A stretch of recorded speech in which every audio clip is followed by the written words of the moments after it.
Caution, wait, please do not play with my mind. Hey.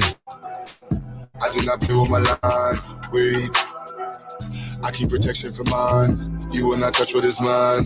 I do not play with my shine. Caution, wait, please do not play with my mind. Hey, I do not play with my lines. Wait, I keep protection for mine. You will not touch what is mine. I do not play with my shine. Caution, look at my face, pay me respect. Please do not play with my line. If you want taste, what you gon' get? Shit that gon' bury your mind. All that's at stake, where is my check? Need every nickel and dime. You play with my race, put you in check. To stop a division and climb. They mad that these niggas done woke up and now all our visions to go. Where is the bag to get us so caught up? Yeah, that is the mission and goal. Staying on cold. Some of y'all doing too much. Straight up be looking like hoes. Never gonna grow. Can't count on you on cuz. Most of y'all doing the most. Like this is a show. Doing it for entertainment. Or you're doing it for doubt. Or you're doing it to sit at the table with crackers for words in your mouth. I don't play with enslavement. These are the days of the South. These days we play differently. This is what black empowerment's about. Wait, I said there's no time for no friends. Either you with us against us, don't switch it, cause one of us die in the end. Hey, I'm keeping my eye on the lens. Watching the ops despising the picture cause they wanna see the white end. Hey, caution, wait, please do not play with my mind. Hey, I do not play with my lines. Wait, I keep protection for mine. You will not touch what is mine. I do not play with my shine. Caution, wait, please do not play with my mind. Hey, I do not play with my line. Wait, I keep protection for mine. You will not touch what is mine. I do not play with my shine. Caution. Hold on, wait.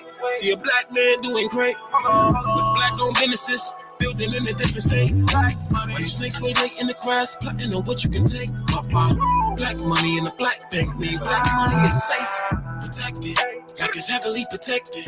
If he ever feels threatened, then he go with lead and knock him off his check. Check this. For the record, he can never be weak. Disrespecting any checking your cheek. Reppin' said he reppin' red, black, and green. Never fall, won't break. There's no limit to what I do for mine. But you so they don't take them up with the anger and hate of all of my ancestors combined. You wanna get one time? I keep it fully loaded, extended in the fully auto effing to keep you from crossing that gun line. You in violation. I ain't never shot a caveman. You be the first, I'ma give you this work. You get in the way of my occupation, yeah. Like I'm the boss and I don't like the way that you talking. This is my office, get permission before you walk in. The yellow table cause the door means caution. Wait, please do not play with my mind. Hey, I do not play with my lines. Wait, I keep protection for mine. You will not touch what is mine. I do not play with my shine. Caution, wait, please do not play with my mind. Hey, I do not play with my line. Wait, I keep protection for mine. You will not touch what is mine. I do not play with my shine. Caution. Greetings, family. Welcome to another edition of Thorough Black Talk with your sister Keisha, your brother Tad, and your brother Blacksmith and sister Marcia will be joining us shortly. I hope you all are doing great so far this week. I hope everything is in divine order for you. You and your peoples, it's a lot of crazy things going on today. So we got to hold on and maintain where we can. Want to give a quick shout out to the BK William Mackey History Club. Had me last night talking about the role of the Black woman. I got to come back and do a part 2 because we got into a discussion about AI and, our role in a new movement that is afoot as far as that is concerned. But shout out to the VK William Mackey History Club. And next weekend, I will be with the Brownsville Heritage House again. Looking forward to that. Just trying to check my calendar at the same time. I got a lot of things going on. Sister Marcia and myself, we're going to be making some more museum trips. And also, we're going to have a trip for the community. We just coming into spring. Happy New Year to everybody. If you know, you know. And if you don't, you know now. Shout out to Dr. Filet and the Million Women's March. They were here in New York yesterday or the day before at the United Nations representing Black women here in America. And I wasn't there on the front lines on the ground, but I heard everything went smooth and in divine order. So shout out to MWM and Dr. Filet for coming in here and continuing to do the work that they do as far as bringing awareness to the plight of the Black woman here in America and abroad. A lot of organizations claim to rep the sisters, but they do so a little shady, a little shady. But MWM has never been that. So kudos to Dr. Filet and the Million Woman March. While my brother Blacksmith and brother Tad try to work out the kinks behind the scenes, they'll be here shortly. Sister Lex, what's good? What's good?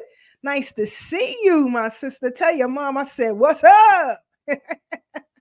Sister Farnessa, BB Fahodier, Alabama on the check-in. Brother Magnetic Peace Tyson, North Kakalaki in the building. Sister Aminette too, the Midwest crew. What's good? What's good? Aunt Marie, Uncle Jesse, what's good? What's good? What's good? Brownsville in the building. Stop playing. Sister Marie and the Be More family is in the building. I got something to talk about as far as Be More is concerned tonight, sister. So you might want to hang out for that. Thank you, brother. Thank you, brother. I try to talk about things that is not popular these days. However, we should know about these things as far as Black people and what they're trying to do as far as AI is concerned. A lot. We'll get into that at another time. But I also wanted to give a shout out to Team Swap. Team Swap. Always in the building, always in the building. Shout out to one of my sisters, my swap sisters. I want y'all to, put some hearts and show her some love right now as she goes through some challenges right now. So, Natasha, we got you over here at Thorough Black Talk. Hold the fort, hold the line, sis, hold the line. That's how we do over here, family. But it's good to be Black with y'all for another week. We got so much to discuss. I mean, a lot has happened. You have these murders that are just escalating with our young people today. It's a lot. It's a lot. I was well, before we get into that, because I want to stay on track and I want to try to wait until my brothers get these kinks out the system and try to get things popping. But something I wanted to show y'all about two Black women, twins at that, because we still are in Black Women's History Month. Black twin sisters, founders of the Descendants Project by Woodland Plantation. Let's hear what that's about. Hold on, family. Here we go. Joy Banner, and I'm the co-director and co-founder of the Descendants Project. I'm Joe Banner, co-founder, co-director of the Descendants Project. We're a nonprofit, homegrown organization based in St. John the Baptist Parish, a little bit outside of New Orleans. We focus on preserving the history, the culture, the richness of African American history, particularly as it relates to descendants of the enslaved Africans. In addition to that, we also focus on protecting the health of descendants by fighting against environmental injustice, environmental racism, and doing whatever we can to help our community grow. We talk about protecting plantations. You're protecting the descendant community that's around them. You're protecting the cabins that people were enslaved, that was a community for enslaved men and women and children. You're protecting those burial grounds, which are out there too. These are also, historic buildings that our ancestors built. So for us, not just the plantation buildings, but the grounds, those are sacred grounds. That's powerful. That's powerful. And I'm glad this story is making the rounds, because we have to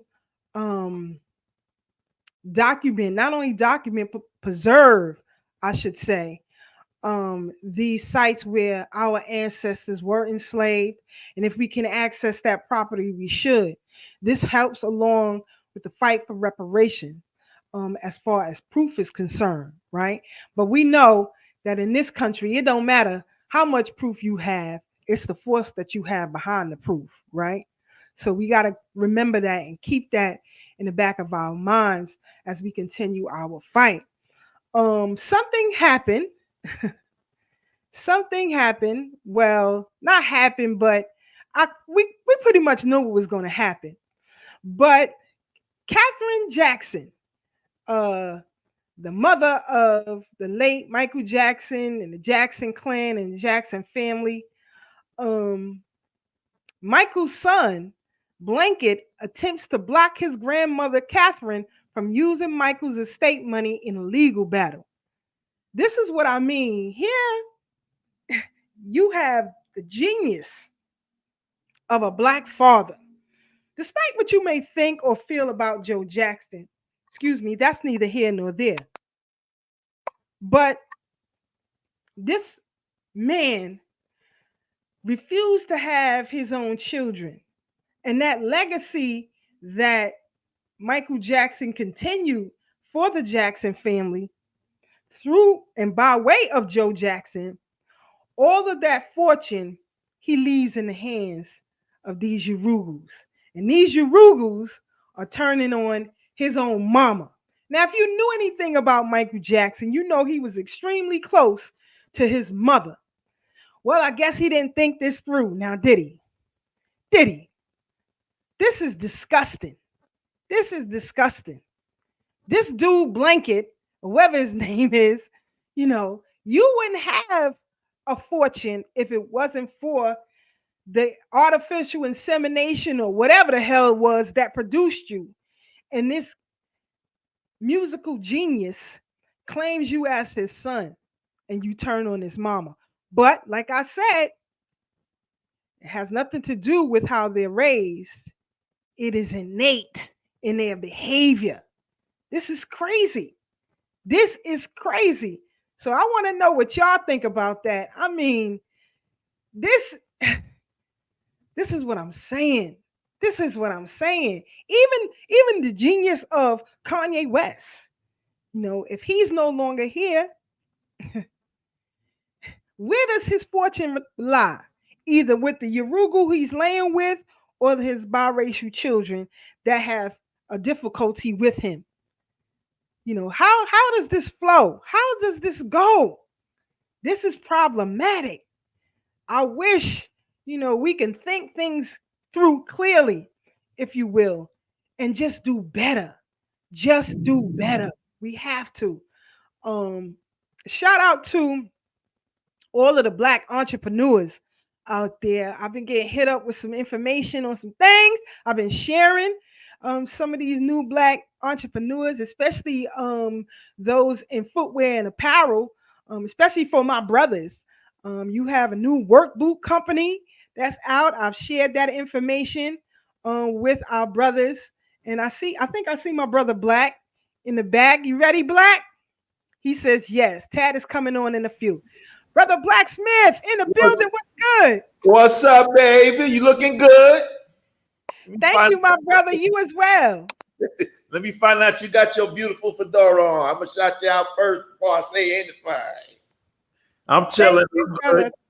I'm good. I want to hear you finish what you got to say, Mama. Go ahead. I was just saying we have some new entrepreneurs as far as apparel is concerned and footwear is concerned, for men, that is. And I've been sharing a lot of the information. So, you guys can check it out if you want to. Brother Black, Brother Tad, I'm trying to wait for Brother Tad to get in here before I discuss this, but I want to give you a little bit of information because it pertains to you.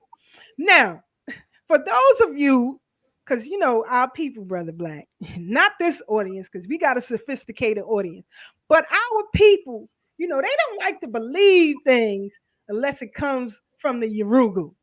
We can give them all the info we want, but if it don't come from the Urugu, they got a side eye. They got a side eye. Well, I think it was Brother Tad who sent me a video of this Urugu talking about things that are happening in the country, and this Urugu confirmed everything that you have been saying for quite some time. And again, family, If you want, you can check out Melanin Forever Blogspot on the Thorough Black Talk Facebook page. It's always posted.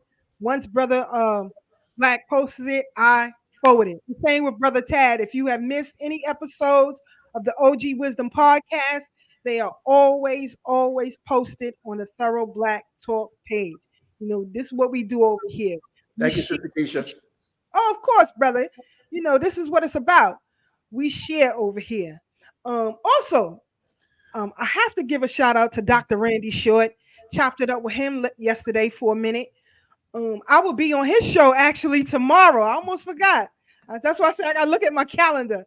But I will be on Dr. Randy Short's program, and we going all the way in on some things that I probably can't get into over here, but we will on Randy Short's program. I see my brother Tad.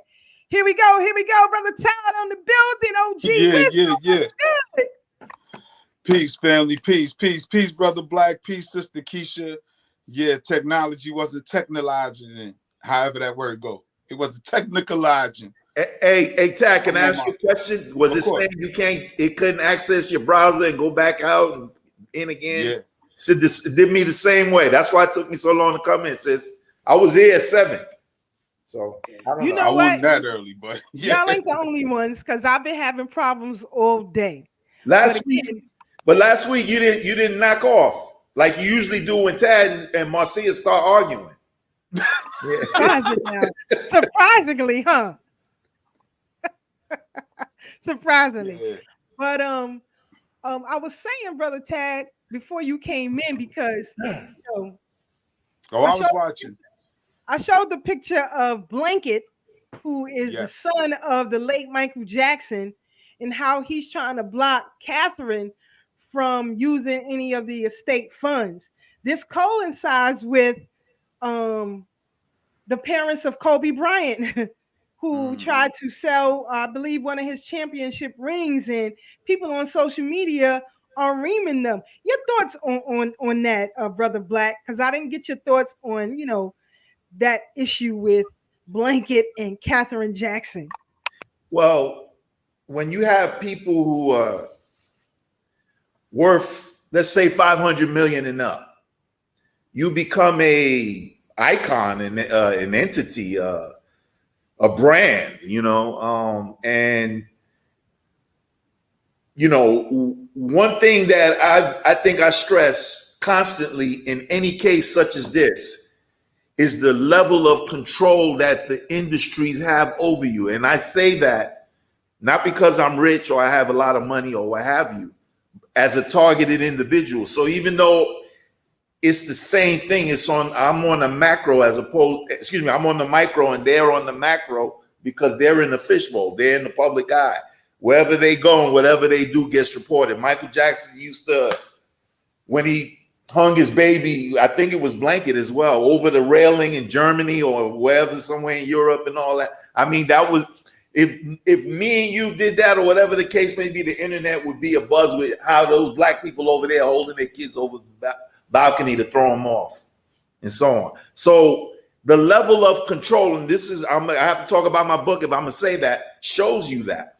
Like Tad, a few weeks ago, you had said that he's a diplomat and you be wanting to go straight in and he'd be like, yo, let's talk this out because we can settle that. But anyway, the point I'm making is I still don't think a lot of our people believe that level of control. And I think it's changing now because of all the exposures that has been happening, especially since Cat Williams. So that's my take. Brother Tad? Yeah, salute to everybody. Shout out to everybody in the audience. Thank y'all for all tuning in. This is something that we've always been adamant about. People just believe it's rhetoric, but this is our philosophy and ideology about miscegenation as dictated by the Honorable Marcus Messiah Garvey. I suggest you read the philosophies and opinions of Marcus Garvey, why we shouldn't race mix.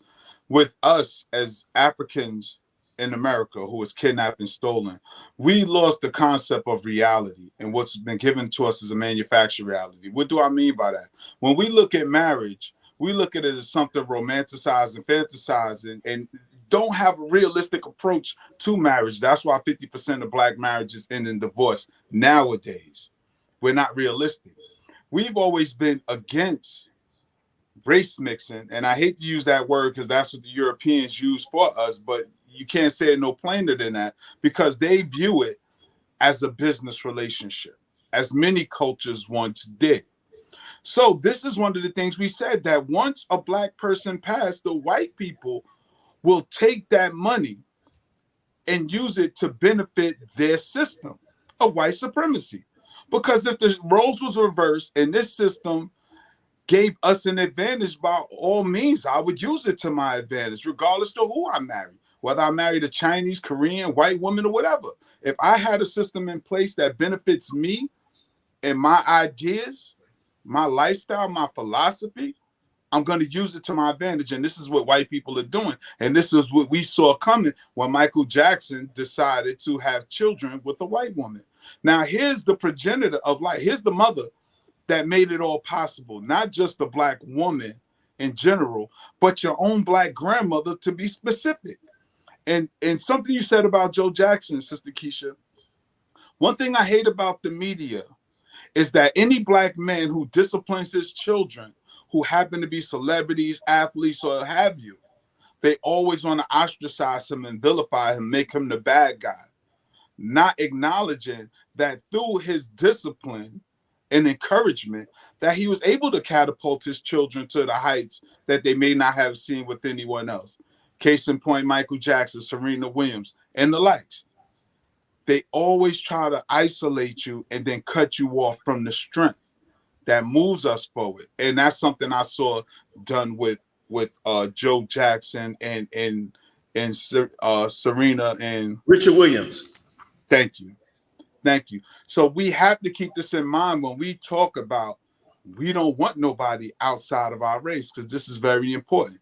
Because if you're going to take my money, at least let it benefit the race, but don't take it and then funnel it back into the very system that tried to rob me already. And you, as being my bloodline now, is going to participate in that system to destroy the black portion of your family. So it's the same thing with Thomas Jefferson and what's the child that Sally Hemings. Mm-hmm. You know, they want to ignore Sally Hemings' offsprings as if they don't have any of that Jefferson blood and deny them their birthright to claim this.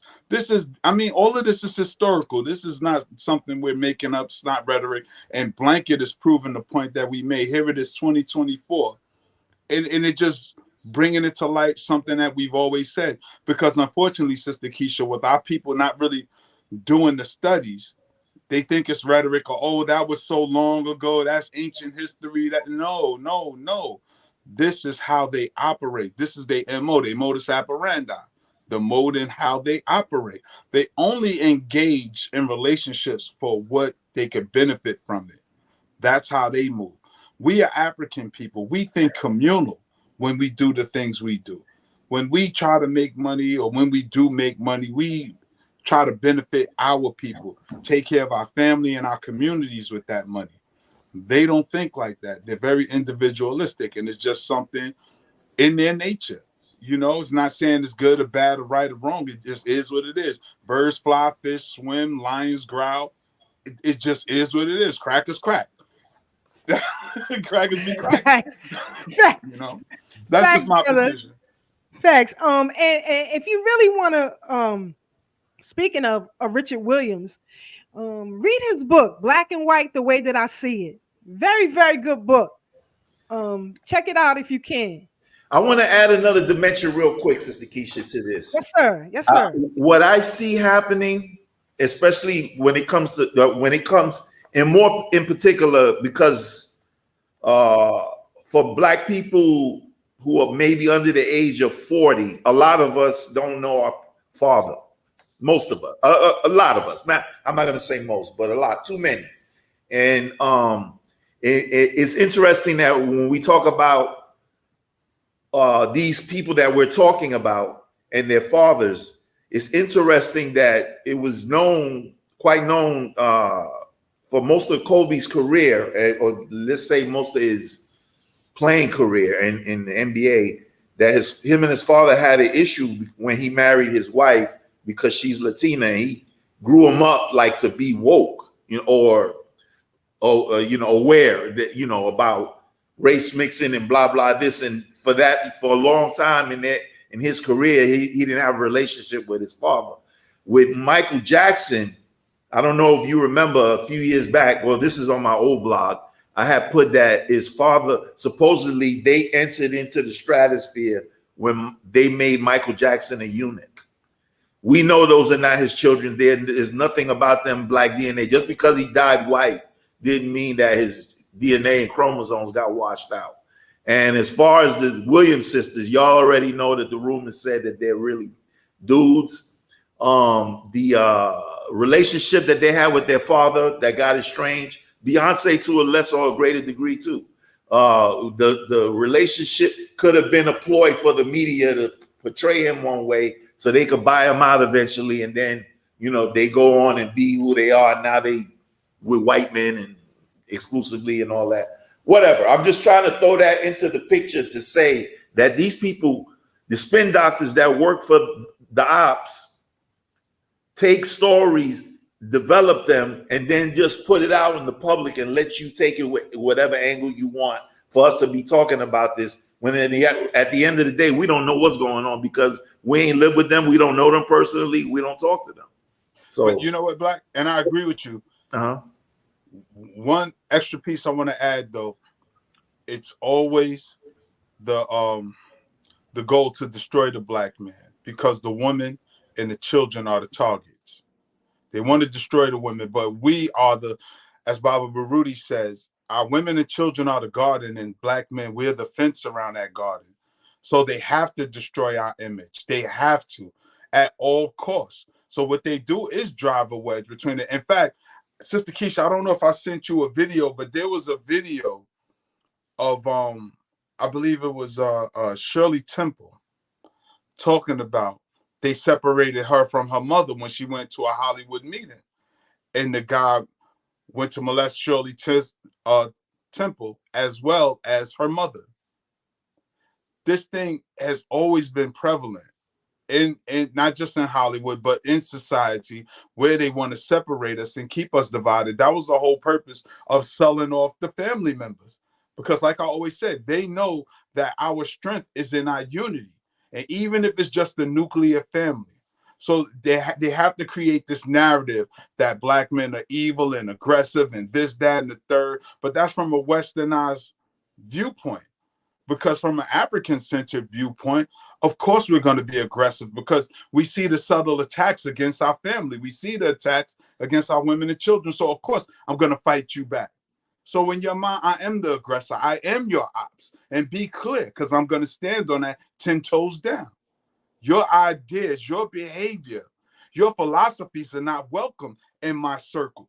Because I'm teaching my family one set of values. Here you come with another set of values, and you want us to adopt your foolishness. So you gently whisper in the family's ear, the children and the women, just like the serpent did in the Garden of Eden. Not to get all biblical, but you're always going to have that soft-spoken voice that seems like it's gentle, but it's planting seeds of evil in the minds of the impressionable people, the women and the children, because it's God, man, woman, child, in that order. Women can't follow men who are not on their purpose. If you're not on your square, she's not going to follow you, because where are you taking her? To the liquor store? To the weed spot? No. But right now, the way things are, it's hard to see a man on his mission, standing on his square, because he's so adamant. It gets turned to toxic masculinity. No, I have a mission. I've been born on purpose, with a purpose, and I'm standing on that. And because it don't fit in your love and hip hop narrative, you think I'm being difficult. But no, I'm here to liberate the minds and spirits of our people. Because we're not going to liberate their ass till their mind and their spirit is free. But we got to know what freedom looks like. As we talked about last week, right, Sister Keisha, we talked about power. What is it? What does it look like? How do you acquire it? Don't just yell black power, be black power. And being powerful is dominating the powers that be that's out to get you. I stood in courts. I stood in police officers' face. I stood in lawyers' face. I stood in street dudes' face and asserted my power. Almost had to poke somebody the other day on Fulton Street. I'm like New York is Gotham City because we got all these loonies. And Sister Keisha, after that, After I almost had the Pope Duke, I'm walking down Nostrand Avenue. This crazy lady just started kicking women at the bus stop randomly. I'm like, yo. And I told her, yo, the lady started running. I told the crazy lady, leave that woman alone. I was going the opposite direction, but I had to stop. And I'd be trying to mind my business, but I wouldn't be living in my purpose if I just watch people get oppressed. Because that's in essence what we fighting. So that's what I wanted to say, Black. You know, when they attack Richard Williams, when they attack Joe Jackson, when all of these things, and unfortunately, some of the parents buy into this narrative. That's why they want to take their son Kobe's precious memorabilia and put a price tag on it. You know, their value system is off. They value material things and not recognizing it as an accomplishment that their son has achieved. You know, it's multi-layered, but I don't want to stay there too long because I know we got a lot more to cover, right, Sister Keisha? Yes, indeed. Shout I'm out glad to you Kamala brought that Harris, up. Joe Biden, and the Glorilla. Yeah. You know, it's funny you said what you said, Brother Tad. For those of you who want to view the presentation I did last night at the BK William Mackey History Club is also on the Thorough Black Talk Facebook page. But it coincides, Brother Tad, what I was discussing last night. So again, Brother Tad wasn't with me, you know. In but spirit, I was. Yes, indeed. But we are cohesive in what must be done as far as Black women and Black men is concerned. I said the very same things yesterday. And, you know, speaking of what you did yesterday with the sister who was being harassed at the bus stop, shout out to those brothers who protected that sister who beat the stuffings out of one of the migrants who tried to snatch her purse. That video is always also making the rounds. I'll try to pull it up if I can. But I love the way, because she snatched him. Snatched him right off his scooter. Oh, in the Bronx. Yes. Oh, yes. Oh, homegirl was thorough with it. Yes. But don't mess with no Black woman. Please. And not for the Bronx either. Shout out to Brother Black. He went to call her right now. Yeah, we get ready to talk about your segment now. You know that's Blacksmith people, them PX folks, man. Oh God. But what I loved about that situation is the brothers who was on the block. And if you listen to the video, they was telling him, you better not swing at her. You better not swing at her. That's what you get. You better not swing at her. So they were letting her get hers off, Bob, and also protecting her at the same time. That's right. I bet you that dude didn't swing. He knew better. He knew better. He knew better. So, you know, shout out to them. But we have to be cohesive and understand what it is that we're fighting against, because this is not only a cultural war, this is an economic war. This is a societal war. Spiritual war. You have factions, yes, because you have factions of society that are trying to maintain power. And all the while, the Yorugu's numbers continue to dwindle at an alarming rate. And they know that. So they want to take as many of us as they possibly can right along with them. And if they can't, they want to make sure that their ideology remains the same. So, you know, we got to look at that. Sister Marcia, you ready? I see you in the background. Give me the thumbs up. Sister Marcia, good to see you. What's good? How you feeling? Peace, family. Welcome to another Blacktastic Thursday on Thorough Black Talk. Thank you for having me, everyone. I'm doing good. How's everyone on that side? And everyone in the chat. Blessed and highly favored. Awesome. Yes, indeed. So we're going to move right along and we're going to jump right in here. And I'm going to let Sister Marcia get the first comment off this because, well, you'll see. Like we said, this migrant situation is extremely problematic. For them, the assassination of the Black male image. Yes, indeed. Put that in your library, family. Put that in your library. Who wrote that, Brother Tad? Earl Ofari Hutchinson, PhD. Yeah, Dr. I love Earl Ofari Hutchinson. He's a great writer. He's great. a lot of things are happening with this migrant situation. So we're going to jump right into it. You know, we got a lot to discuss tonight. I'm trying to move through as fast as I can. So you saw the video last week of the migrant saying, you know, he getting services, he ain't working nowhere, he doing what he want to do. Well, you know, he got a huge following on TikTok. So he came back with another video because people are having problems in the United States, New York, Florida, to be Chicago. specific, of migrants move or squatters moving into their homes when they're not there and taking possession of their homes. And we'll show another video after this to give context of what we're saying. But this guy, he's telling his fellow migrants to take over people's property. He's read about a law where you can't they can't throw you out. Just take over the property. This is war. You know, we got to seize the properties. This is what he's saying. And the land. And the land. And the land. So let me play this clip and we'll come back and we'll discuss, family. Here we go. He pensado invadir una casa en United States, ya que me enteré que existe una ley que dice que si una casa no está habitada, podemos expropiarla. Capichi, muchachos, aquí en United States también se aplica la de invasión de terreno. Y creo que ese será mi próximo negocio. Invadir casas abandonadas, ya que me he buscado unos códigos con mis amigos africanos y me dijeron que ya llevan como 7 casas expropiadas. Y como dice el dicho, papi, hay que buscar la vuelta.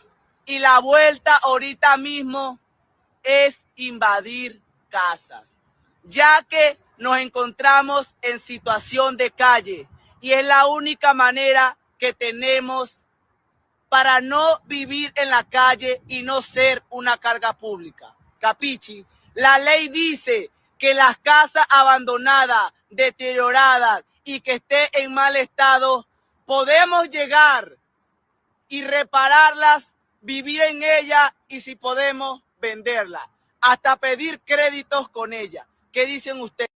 Mi gente. Let me tell you something. Let me leave home and find one of these fools in my house. Y'all don't got it. You already know what's going down. You already know what's going to happen. Sister Marcia, your thoughts on this video clip of this person telling people to seize other folks' property? Interesting. You know, this isn't a new occurrence. It is just now that they are maximizing on these ideas. And unfortunately, we have homes in our community that the seller won't sell back to the community, right? Because the seller is trying to create situations of eminent domain so that they can get a better price off of the property. And someone comes and stays there. And as soon as they can get an electric bill or a gas bill, it's kind of over for the homeowner. And, you know, leaving homes, like even now, you're like, damn, I can't leave my house for 15 days. I just can't. Because that first run of gas or electricity bill, I'm gone. Even if I still have a mortgage on the home, they're going to seize the property because they can. And this law has been on the books for many years. I hear now lawmakers are saying, oh, we're going to change it. But why are they going to change it now? Why all of a sudden, when we in our own community have been complaining about these things and they haven't done anything to address our complaints? But now it's a situation. I kind of find it a little bit iffy. And I think you will be rolling up the clip with the sister in Queens, New York, my hometown, where she has gotten arrested for trying to get the squatters out of her home that she inherited. Yes, let me play this clip real quick to give context of what Sister Marcia is talking about, and I'm sure you guys have seen it. New York City homeowner arrested after changing the locks on her $1 million property, which he says was illegally taken by squatters. Check this out. Turn now to that chilling case that made national headlines, a horrific racial attack in Mississippi. Tonight, 2 former deputies sentenced. Sorry about that, but I had the audio from it, the police thing, but I can't find it. But anyway, let me tell you something. I don't give a what law is on the books. I am not going to be a prisoner where I can't leave my home. I'm not playing. I am not playing. I am not playing. So they better keep that business over there. See, they know who to try this foolishness with.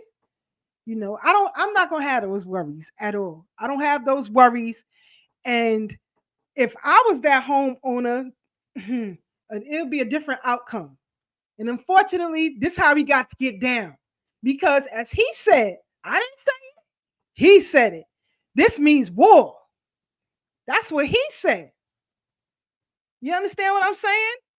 Sister Farnesa said they will change the law because it's now affecting them. No different from the crack era.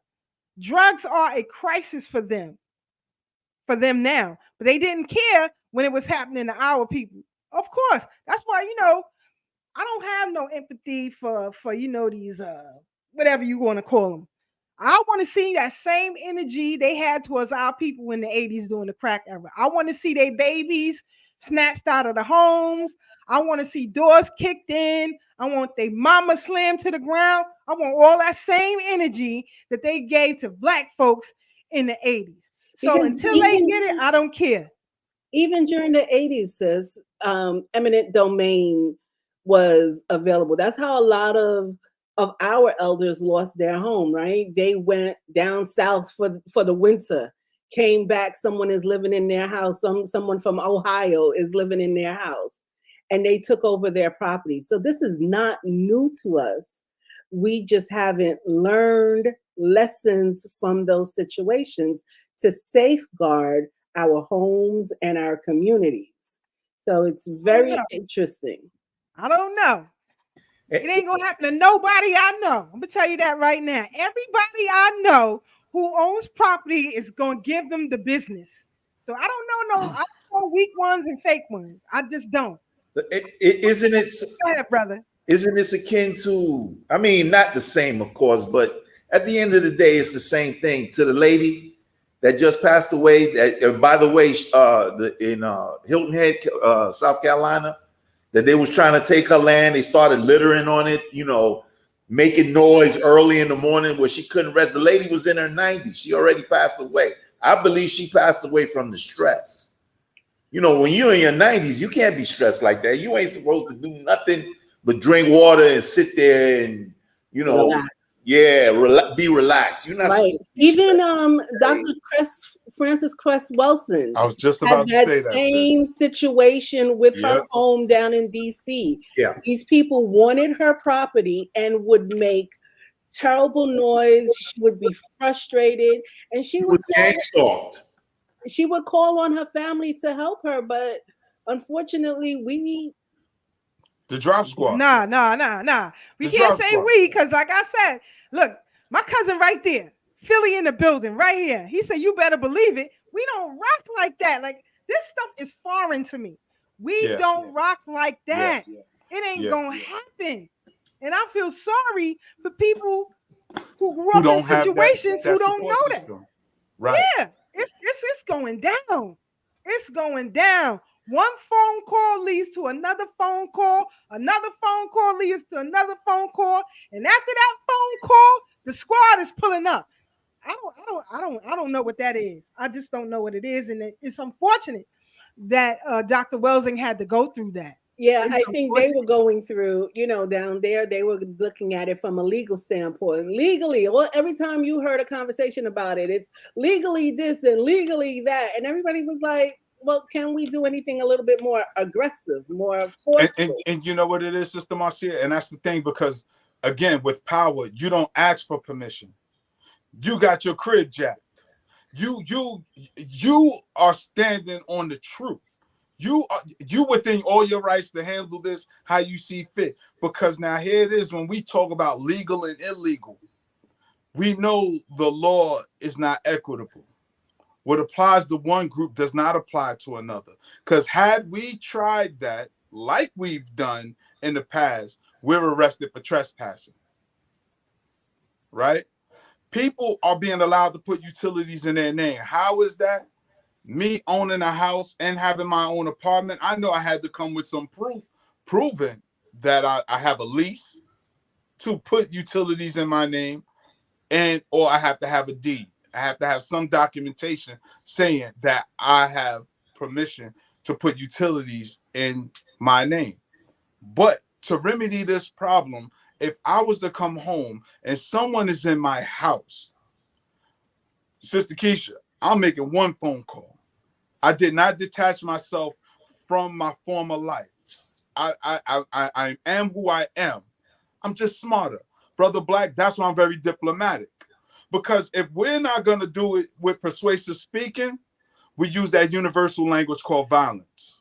That's a language that everybody speaks. That's how you train a lion. That's how you get your kids to listen. That's how you get dudes in the street to stop playing with you. That universal language. And you got to be ready to do what's necessary. Because when we buy homes, it's an investment not for ourselves, but for our future, for our children. And you're not going to sit here and rob my children in my face. What they say now, Sister Keisha, you're not going to play in my face. You're not going to sit here and play in my face. You're not doing that. I'm not giving you permission to do that. So if I catch you squatting in my house, I tell you what, this is going to be the last place you be at. Period. Mm-hmm. Because we're too docile. We're too accommodating. This is why I'm very diplomatic, because I could go from 0 to 100 real quick, and I worry about the consequences when that comes. Because what's the worst you're going to do to me? Kill me? That threat only works on somebody who's afraid to die. The only reason why you're afraid to die because you ain't living in your purpose. You ain't on your path. You want a chance to get back on the path. You want to get right with your God and your ancestors. I tell anybody, anytime it's time for me to go, I'm ready. I've been looked at death in the eye. So those threats of death don't move me. What are you going to do, lock me up? Wouldn't be the first time. It'd be a family reunion. You send me away. But again, I'm also a jailhouse lawyer. I'm going to sit in that law library. And I'm going to learn the loopholes, because there's always an escape clause in this law. Trust me when I tell you. What Donald Trump told Hillary Clinton. He said, yeah, I don't pay my taxes. And y'all not going to do nothing about it. Say, you want me to pay my taxes? Change the laws. But I know you're not going to do that, because you and your friends benefit. There's always a loophole. The crazy thing is that, like Sister Keisha said, we don't learn legalese. So therefore, we open a book and get intimidated. Notice almost any subject we talk about, I'll go to the bookshelf, grab a book, because I study. I don't just read. This is not jargon. This is not rhetoric. I study. And I'm not regurgitating what Dr. Amos said or Dr. Clark said. I'm taking those lessons they gave us and using my personal life experiences. Because we all got a story to tell. But we got to sometimes sit down, be quiet, and really critique what's going on with us and why we go through the things we do, the benefit and the consequence. Ain't nothing strong enough to destroy us but us. Stop being afraid of everything. And that's what they do. I always tell people, white people don't run the world. They run the illusion that they run the world. That's why they fight so hard. But we see that fabric is just slowly falling apart. We seeing that all of them are pedophiles, all of them are devil worshipers, all of them are demonic, and we see who they are now. But now that those of us who are conscious and aware, we don't even have to say much no more. They're showing their own hands. As a group, what are we going to do? We just going to watch? Well, well, they the devil. They don't. Well, damn it, the devil get busy. What are the children of the Creator going to do? Let me get off my soapbox. But yeah, That's what I'm come in my talking crib, about. that's your ass. That's all I'm gonna say. To make a long story short, come in my crib, that's your ass. Business is war. That's it. That's it. He That's told you it. it's war. He told you it's war. Poppy said it. He said this is war. We the only ones who don't realize it. 100, 100, brother. 100, 100. I'm glad to see this come across my screen. The Goon Squad is getting sentenced for some serious time. Now, for those of you who don't know, we discussed this here on this platform before, and you had two black men in the state of Mississippi who were abused by law enforcement in Braxton County, Jackson, Mississippi, who were not only physically abusing these black men, but sexually assaulting them in the process. So let's hear this clip and we'll come back. Brother Tad is hot already. I'm gonna let Brother Tad calm down. Hold on, family. Here we go. As a part of the Goon Squad, 2 Mississippi sheriff's deputies will now serve decades-long prison sentences for torturing 2 black men. Here's what happened. A federal judge in Mississippi sentenced Hunter Elward to a 20-year prison sentence, and Jeffrey Middleton, who was the leader of the so-called Goon Squad, to a 17-and-a-half-year prison sentence. The torture they have been convicted of happened in January 2023. A white woman called a Rankin County deputy about 2 black men staying with another white woman in a town called Braxton, Mississippi. The complaint was eventually directed to members of the so-called Goon Squad, which was a group of 6 white sheriff's deputies known for using excessive force. Deputies Elward and Middleton then burst into the home without a warrant, handcuffed the 2 black men inside, and poured milk, alcohol, and chocolate syrup on their faces. The deputies then made them shower together to hide the mess. Court documents say the officers used racial slurs as well as stun guns. Elward admitted in court to putting a loaded gun into one of the men's mouths and firing in a, quote, mock execution manner. The man survived, but suffered a lacerated tongue and a broken jaw. After this, the 2 deputies tried to devise a cover-up, planting guns and drugs on the men. A federal judge called the 2 deputies' actions, quote, egregious and despicable during the sentencing. The other 4 members of the Goon Squad will be sentenced later this week. I told you, nothing ever stops with these rules. We still suffering from the same challenges that our ancestors suffered from. This is horrible, and I gotta give credit where credit is due. Attorney Malik Zulu Shabazz really stayed on him to make sure that this prosecution went through successfully. And I think the least amount of time of the 4 so far was 17 years. I believe the other 3 received 20 years, but they deserve more than that, because not only when they rolled up on the crime scene, they had dildos all around the room, sodomizing these men. This is horrible. I'm gonna calm myself down because I can go real left, as far as this is concerned. But we'll go to Sister Marcia and then we'll see what Brother Tad is talking about. Sister Marcia, your thoughts? I don't have any thoughts. This even, what the fear is that a judge will say, they've done enough time in 2 years and let them go. The fear is that the pressure that is applied now, once we see an ounce of success, we feel that we don't continue to fight. And I think that's one of our major problems. Just because we jumped one hurdle, we think it's okay. We don't think that there are 9 million hurdles that are ahead of us that we need to jump over. And so I'm just, this part is good, but what's going to happen later on?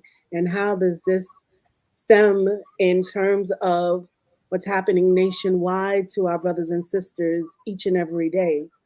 Because this is just one case and there are millions of them. And again, shout out to Rush, but this all on a call of a white woman who's saying these dudes look suspicious, even though they lived and worked in the area. Only on a word. Do you see the difference? of Yep. how even if the white man and the white woman have always been at each other. This is historical fact. But even in that, even if she's dead wrong, like I said last night, look at Stormy Daniels. This trick still getting protection. Still getting protection, but we will condemn our own. You know, I'm gonna get off my soapbox because I'm getting mad. But Brother Tag, go ahead. Justin Volpe. Oh, All I could think of. Abner Louima. This speaks to their psychology. Can I say faggot? They're a bunch of faggots. This speaks to their homoeroticism. What's the deal with sodomizing them? But again, this is why homosexuality is not part of our culture, because this was done on a plantation. This was part of the buck breaking processes. It wasn't the beating, it was the humiliation, the violation, the SA, as we have to say on YouTube, in this YouTube space now. But this speaks, like I said, the veil is coming off. This is who they are. Their father psychologist, what's his name? Sigmund Freud, who associates everything with sex. They play this out in their psychology. They look at sex not as a tool for creating families and showing love and adoration, but they look at it as dominance, as competition, as exerting power of one over the other. This is, I can't tell you how upset and angry I am, because unfortunately, so much of our community, not our audience, but so much of the community around us supports this lifestyle that's being forced on us, when all they're doing is showing who they truly are and getting us to volunteer and acquiesce to the request of the sexual deviants. But the moment they get in position to exert their dominance, they're going to do it in the most foul, horrific way. Like you said, on the word of a white woman. And they know they women are straight liars. Come on, let's go to the Scottsboro boys. Them chicks got caught, jammed up. They were acting like they were men in the boxcar, because the blacks and the whites were fighting over the boxcar. And this was so funny about racism. And the Scottsboro boys, they jumped on the train car. You know, they jumped in the freight car trying to go to another town to seek better opportunities and jobs. The bummy white men gonna tell the black men, y'all can't be in this car. This is a whites only car. All y'all are hitchhiking stowaways. What are you talking about? And then they got into a little tussle. The police was called. Come to find out, 2 of the white boys were actually women. So that they don't go to jail, they lied on the black men and said they raped me. They graped me. You forgot. Let's throw a G on it. They graped me. And sent them brothers, not the other white men, but the black men, the boys, Scottsboro boys. These were teenagers on the word of a white woman. And one of them had a conscience. So she decided to say, after evidence started piling up against them, that it wasn't true. Because one of the boys had syphilis. Said, yeah, then why you don't got syphilis? He had it. You said he raped you. Why you don't got it? He raped you. One of them said, all right, they didn't do that to us. They didn't do it to us. The other one was still adamant. Yes, they did. Yes, they did. The lies. Tulsa, Oklahoma. The lies. The lies. Rosewood, Central Florida. Park case. The lies. The Central Park. The Emmett lies. Till. We have lists of people, and we still haven't learned. And it's like, even what's homegirl that went in homeboy house? Sister Marcia went in the Haitian brother house. The officer, a couple of years from ago. the Virgin Island. I don't remember. In Texas. The officers in some state, because there's so many cases. Yeah, there's so many. And that's what I'm saying. Both them John. Yes. And I just want to say real quick, and I'm going to give you the mic, Sister Marcia. They work in unity. So when we sitting here talking about what black men ain't doing, what black women ain't doing, we sound so foolish, and the rest of the world is laughing at us because they work together. They work on code, and we don't. That is their code. And we got the code. Our grandparents gave them to us. We all know she can't use a comb. Don't bring her home. We know that. We all know that. No, because too many folks are going outside to not using combs. I'm just saying, if we all knew the code, we wouldn't be having this type of conversation. We do, Sister Marcia. We do. Okay. The thing is, we don't adhere to the code because that's old school. See, like Dr. Neely Fuller Jr. said, you can sell us anything. Zapsters. Put hubcaps on the baseball cap and we'll buy it because it's new. Because they say it's new. Because they control the information. They control the image. So, yeah, this will make you better. Get these Jordans. You can run faster. You can jump higher. You play ball better. Get this car. The women will love you. That's for people with low self-esteem. People don't see the value in themselves. So they look for external voices to validate them. And that's all these companies do, is sell you products that make you think you're better than you already are. If you get this, you'll be a better person. You do that, you'll be a better. Oh, that's old school way of thinking. We off that. We doing this now. What Dr. Francis Cress Wilson said. What are we doing today, white people? What are we doing today? Monkey see, monkey do. But in going back, to get back into who we are. Say it again, Brother Black. And going back to how we originated this conversation today, it goes back again to the black man and being the disciplinary factor in the family. So most people under 45, again, I said most the first time. I shouldn't be saying that. I should say too many of us don't even know our father. So you don't have that balance where it's like, okay, I'm materialistic, but I'm only going to go this far. I'm not going to steal to get what I like. I'm going to have to work hard, hustle for it. You know what I'm saying?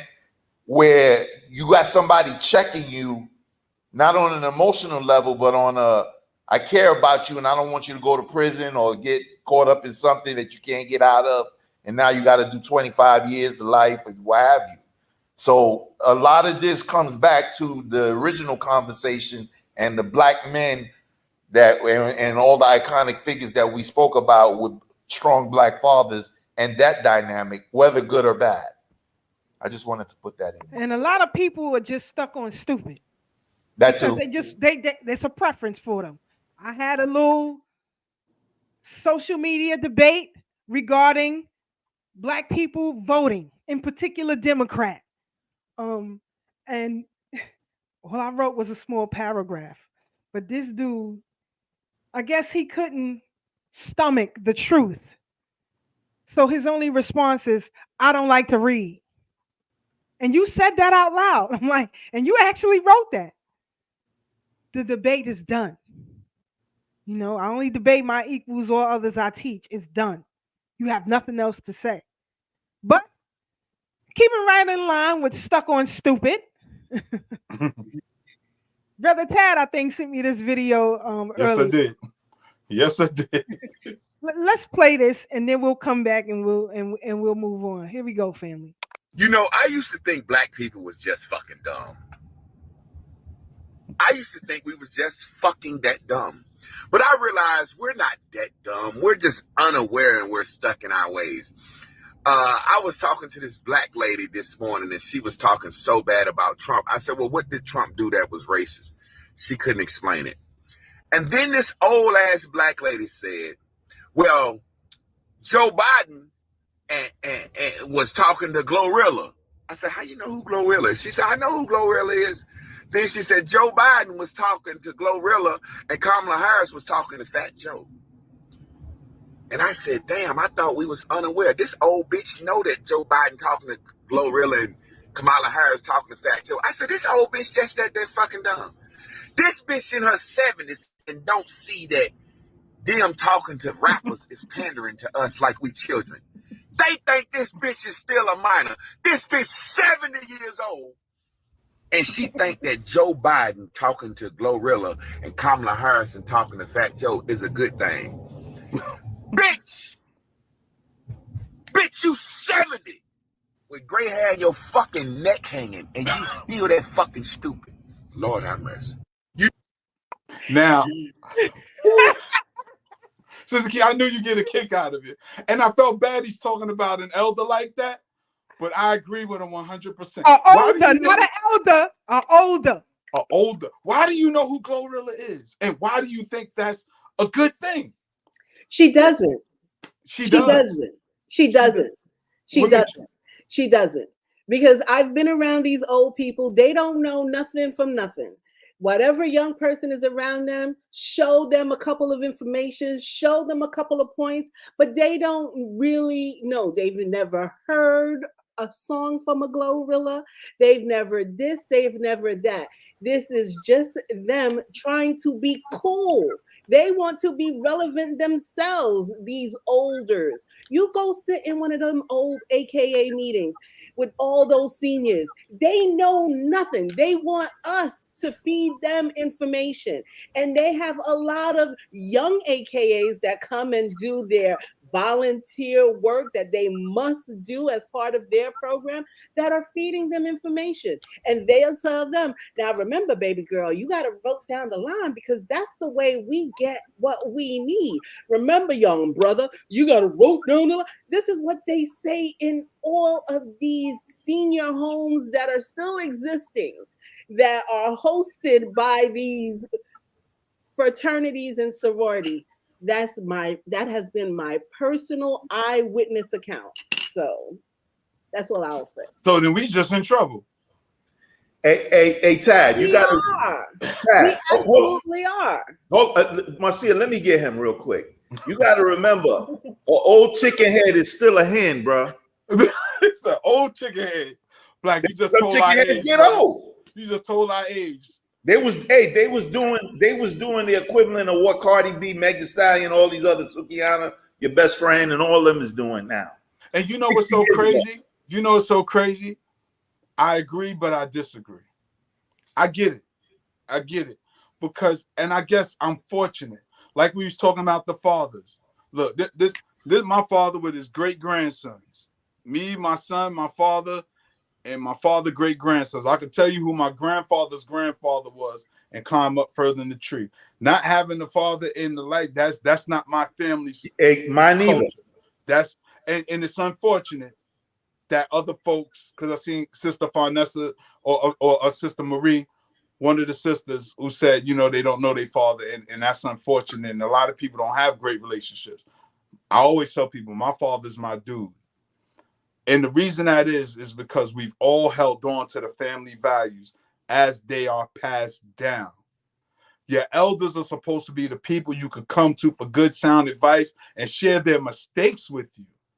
I plan on being a great elder to the people coming behind me. That's why my nieces and nephews love Uncle Tag. Because they heard the stories, Uncle Tag getting in trouble all the time as a teenager, you know, all the violence I've been involved in, all the foolishness, going to jail, all that stuff that I don't glorify. Because they also see that Uncle Tad reads a lot. He loves reading, and he always reading a book and looking at news channels and have a critical thought. What we have here, again, are people buying into the image of what power is and what it looks like. Because to your point, Sister Marcia, we know the children are the future, but where are our children getting their source of information from if it's not coming from us? See, that's the blind leading the blind. They got the cart before the horse. That's ass backwards, as my grandparents used to like to say. We have to really be honest with the people coming behind us, talk about our triumphs as well as our tragedy, and be honest, talk about our mindset. Why did we make that mistake? Well, I thought if I do it like this, it would work out in my favor, but it didn't work that way. So this is why I'm telling you, don't do that. Don't do that because I said don't do that. I'm telling you the exact reason why and what I was thinking. And this is how I learned. We're not passing those jewels down. Those are family values. But if your family ain't got no values and no value system, what are you passing down to them? Because if grandma talking about Glorilla and the babies is talking about Sexy Red and mama talking about Sukihana, we in trouble. We are. We in big trouble. We are in. Grandma's supposed to be listening to gospel, if nothing else. because you can ready to go meet Jesus. So you're supposed to be preparing for the Lord. How you talking about Glorilla for? Wait. Hold on. Grandma's supposed to be listening to Kirk Franklin? Even Kirk Franklin, she want to be hip. At least stomp around with a good foot. You know? You know what I mean? You know? It's ask Grandma if she ever been swallowed. Don't start that. Don't start that tonight.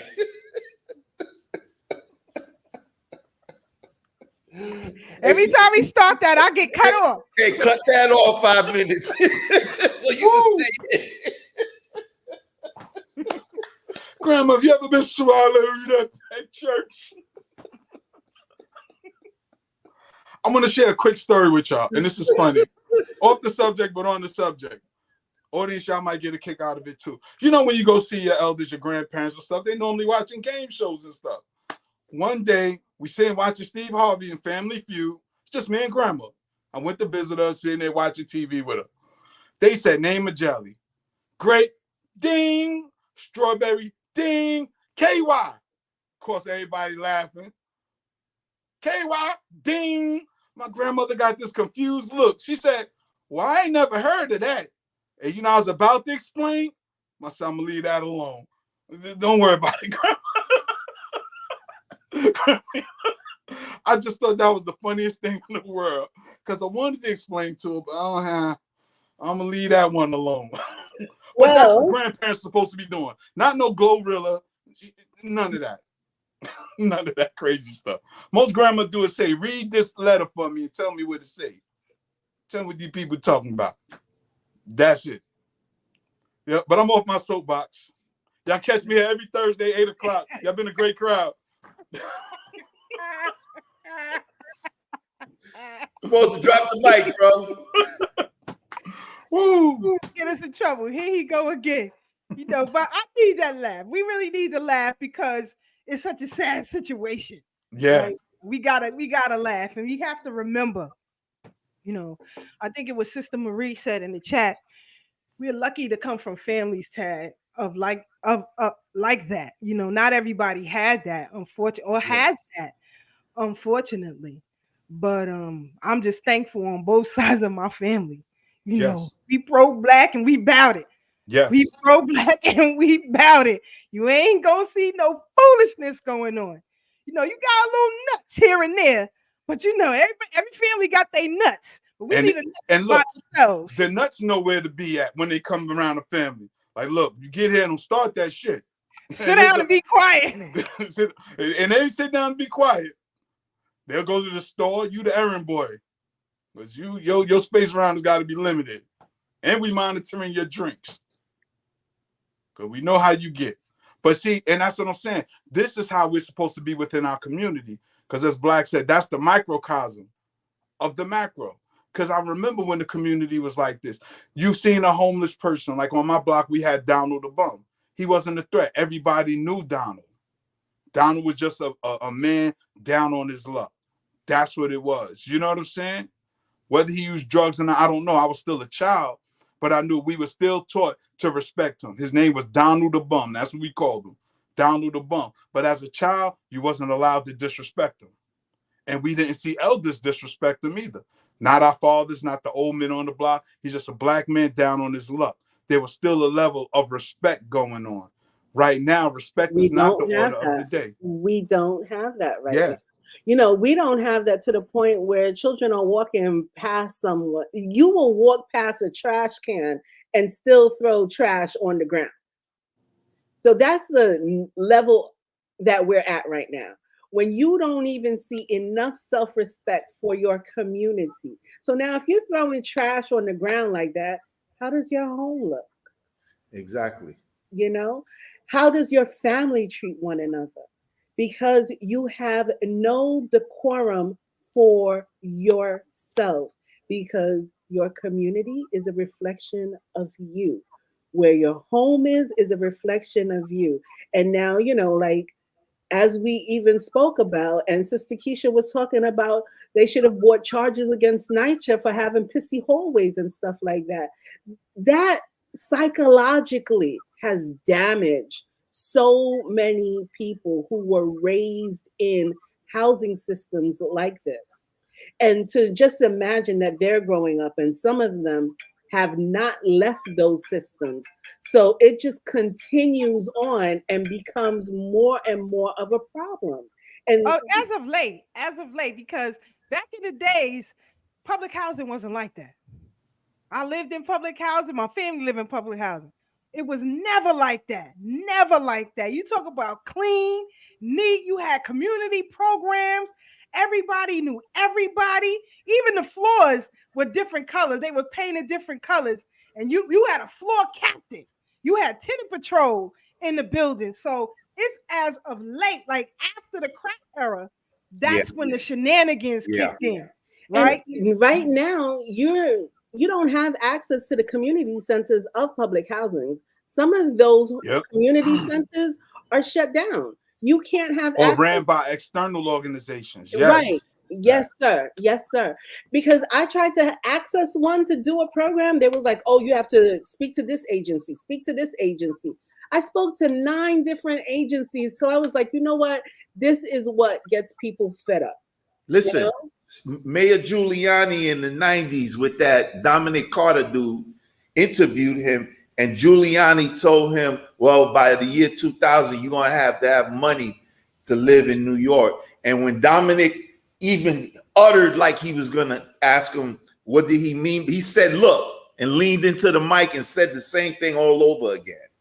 So we just seeing the manifestations of all that 24 years later, because they already had this plan going since the 60s. Black, you are 100%. Yo, that is so on point. I remember I worked at a foster care agency, and I remember my cousin worked in the mailroom. So, you know, he had to open the letters, you know, because you don't just give them you see if it warrants their time and their energy. And it was something like just what you said. And I'm looking, this is probably like 94, 95. And that's when, you know, we knew that Brooklyn would be the new Manhattan. And we knew that 9/11 was going to usher that in. Because we talk about 9/11 as if it didn't happen in 1993 and they weren't successful. That wasn't the first attack in our lifetime. It happened in 93. It didn't work the way they planned. I think one of the dudes' name was Omar something. And he recorded the agent that put him up to it. Because it's supposed to be a mock run, just like on 9/11. That NORAD was saying that was supposed to be a mock run about planes diverting off course. They didn't know if that was training or the real thing. And this is very interesting because they let you know what they're gonna do. But for the ignorant folks, it sounds crazy and far-fetched. But when you know who they are, you know what they like. They stole your black ass. They stole you. They stole the land. They forced you to build a criminal enterprise. And you don't think they're capable of knocking off a few thousand people? When they literally kidnapped and stole millions, drugged them? I mean, there's old reports where doctors was advocating for people to smoke cigarettes in the 50s, saying it's healthy for you. Or like cocaine. Cocaine in the 20s. All of these things were just like, this is good for your body. This is great. This is heroin. You got a little pain, just take a little shot of heroin. Now you see the fentanyl, because back then it was, you know, the opioids were in those predominant communities, but it wasn't a situation. But now all of a sudden it's a situation and it's a crisis. Because it's at your door. Because your child, Mr. President, is a crackhead. Yes. Now it's a problem. Yes. He could sell tens of $1,000s worth of BS painting to support his crack habit. You can't write this for Mad Magazine. You can't write this foolishness. They gone. It's crazy. They gone. It's crazy. All this fentanyl business ain't nothing but a reverse Boxer rebellion, because it's mainly affecting them. Mainly. I didn't say none of us going in it, but mainly them. Mm-hmm. And that's why they made it a health issue instead of a crime. Mm-hmm. Shots fired for Sister Marcia and Brother Black coming through with the 1-2. You know, see, my brother Black has been targeted for quite some time. You know, if you know his background, then you know. If you know, you know. But anyway, if he say it, he get in trouble. But if the Yurugu say it, it flies. So I know people like to have good white sources. So I'm gonna give you some, for Brother Black's sake. Then we'll come back and we'll discuss it. Here we go. Listen to what this Yurugu is saying to a podcaster. Here we go. Listen. Football field. Let's move on. In Ukraine is fake? Oh, so what I mean is that we're funneling money into a fake country, a construct of a country that wasn't even a country before 1991. These were arbitrary borders set up by the Bolsheviks. Most of the people in that country that are Russians just want to be Russia. So this is just exactly what happens when you agitate a country full of people that you tell are going to be a part of this fake construct with this installed leather chap wearing, ostensibly homosexual, piano penis playing actor. I mean, that's Vladimir Zelensky. I mean, the whole thing is fake. Even his name is fake. And, basically it's a Lockheed Martin missile testing site is what it is. All of the bodies are buried in Ukraine. This is the country that paid millions of dollars in bribes to the former sitting vice president's son, Hunter Biden. Have you reported on that? Did you report on the laptop? Did you? No, but the BBC. Why? Why didn't you? Me personally, Yeah, you don't care. You don't care. You don't care about all the corruption because you're a part of it. You help to perpetuate it. That's why. And all you're doing, by the way, is empowering the people who want the truth. These people want a real leader, which is probably why after President Trump is indicted, I should probably be the president. Are you joking? Or is that... Do I look like I'm joking? You want to be president? Somebody's got to lead this country. So, as I said, my brother Black is telling y'all, he get in trouble for it. But the Yurugu say it, then it flies. Your thoughts, Brother Black, on that piece? Oh, Stu Peters, that is the man. I've been meaning to bring this up, and I'm glad you put him in the picture because I've been meaning to talk about this. People are still dying of COVID. There's a dude that always I'm not going to say his name because me and him never spoke, so I don't want to put his name out there without his permission.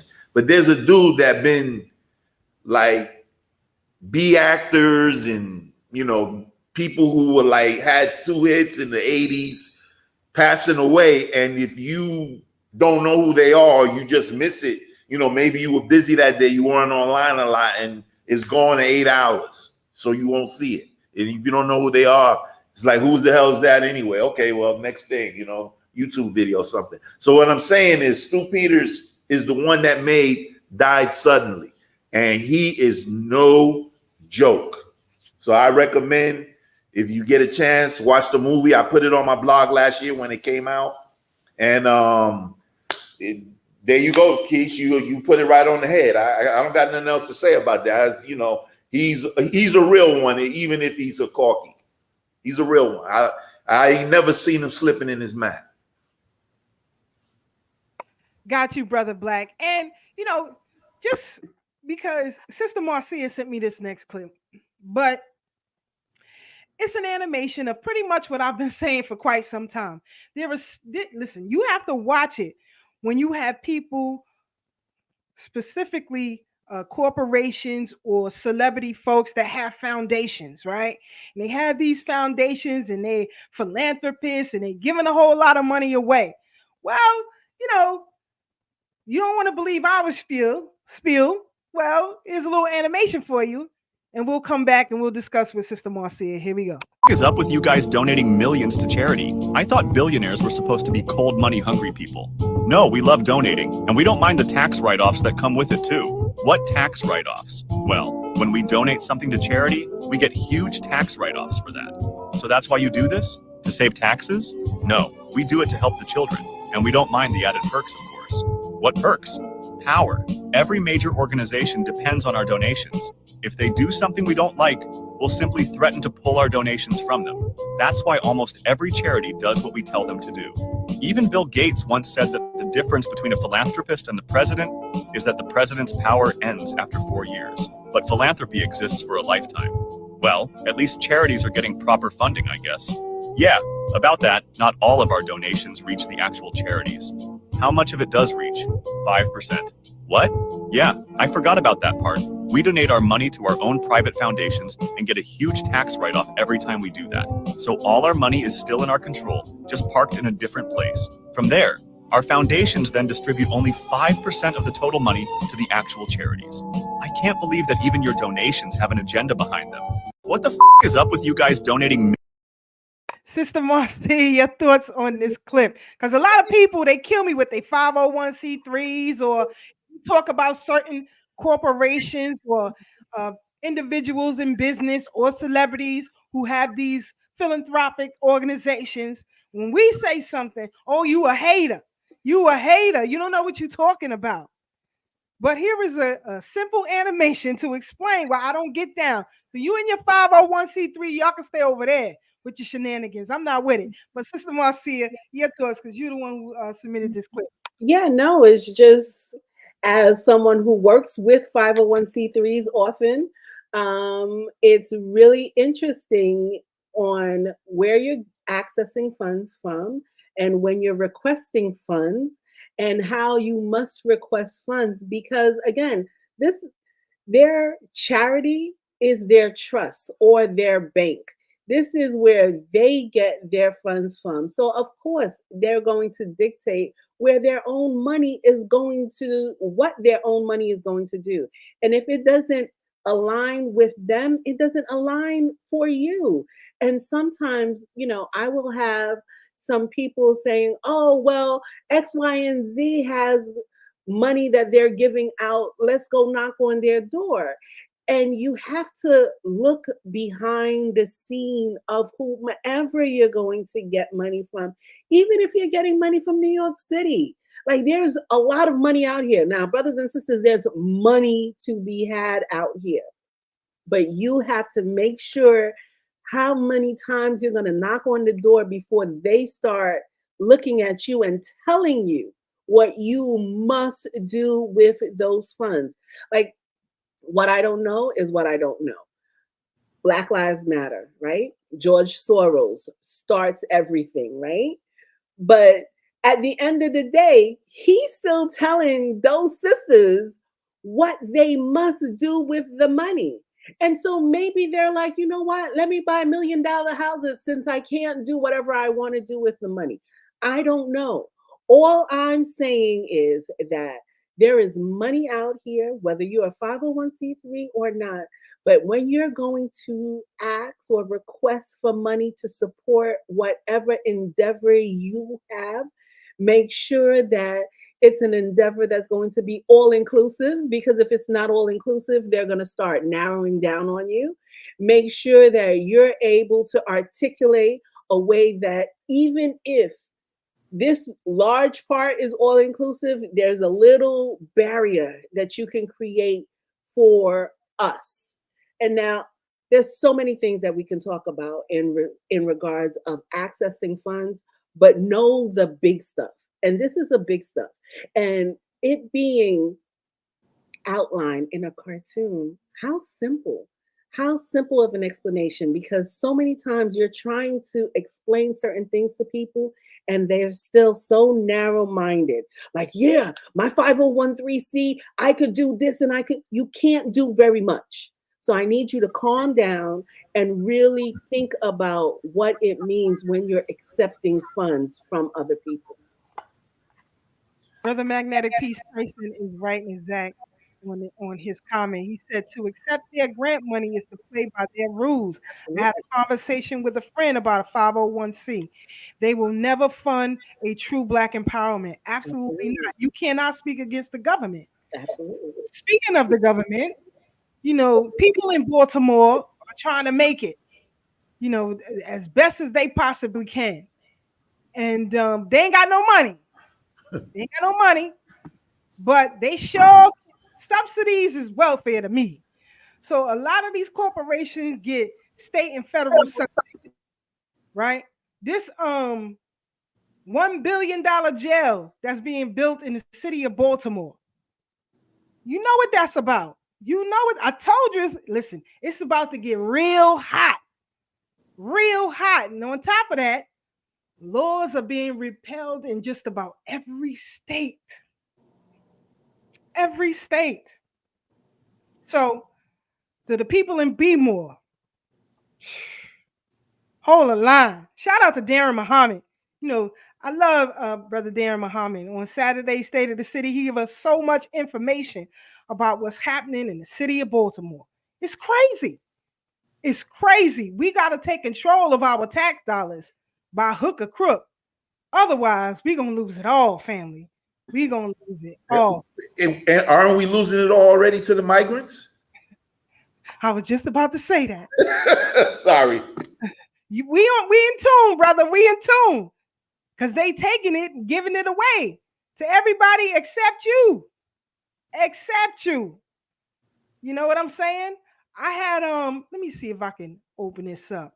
I had sent this, or we were talking about this a little bit last week, and I couldn't really open it so you guys could see it for whatever reason. We know how it gets over here. So I'm going to try to share this image with y'all. I sent it to Brother Tad as well. When we talked about, you know, migrants coming in and they creating a hybrid culture to supplant the natural culture of who we are. This happened in the 30s, it happened in the 40s, and it happened in the 50s here in this country with immigrants, right? Because I see a lot of videos floating around these internet streets with a lot of immigrant families who are pissed off with this migrant situation. But, you know, you too received set-asides and got access to programs that we fought for. You know what I mean? There's in the museum of the city of New York, there is a virtual exhibition of the life and times of Adam Clayton Powell Jr. That man fought all of you working in transit and all of that. You got Adam Clayton Powell to thank for that. And I see a lot of immigrants who work within transit. You don't know Adam Clayton Powell. White man ain't give it to you. The black man fought for it. So what goes around comes around. But here is this piece they had on different cultures in the city of New York. Let me see if I can expand this a little bit. Can y'all see that a little bit better? I hope. Yeah. All right. It says Broadway Cultural Crossroads. Broadway theaters and nightclubs of the 1920s promoted a jazzy hybrid popular culture. Let me say that again. By using our genius of music, they create hybrid cultures. And that's why today you see so many of these artists today, you know, looking shifty and doing crazy things because they create hybrid cultures out of what you are. So let me finish this. Broadway theaters and nightclubs of the 1920s promoted a jazzy hybrid popular culture. Jewish, African American, Irish American, and other entertainers learn from each other's music. Pretty much they learn from us. Dance steps and jokes on the stages of music halls, vaudeville houses, and cabaret. Sophia Tucker, the Marxist brother, Adelaide Hall, Bilbo Jangle Robinson, and so on and so forth. So they use it to create hybrid cultures, and then you wonder why we are so disjointed, right? You're living a hybrid ideology. That's why you're disjointed. That's why you can't figure it out, because you're a hybrid right now. When you got all of these mixes and mingling of everything that we create, that's why even though we create hip hop, Eminem is rated the best. This is crazy. We create rock and roll, but Elvis Presley is rated the best. You understand what I'm saying? This is why.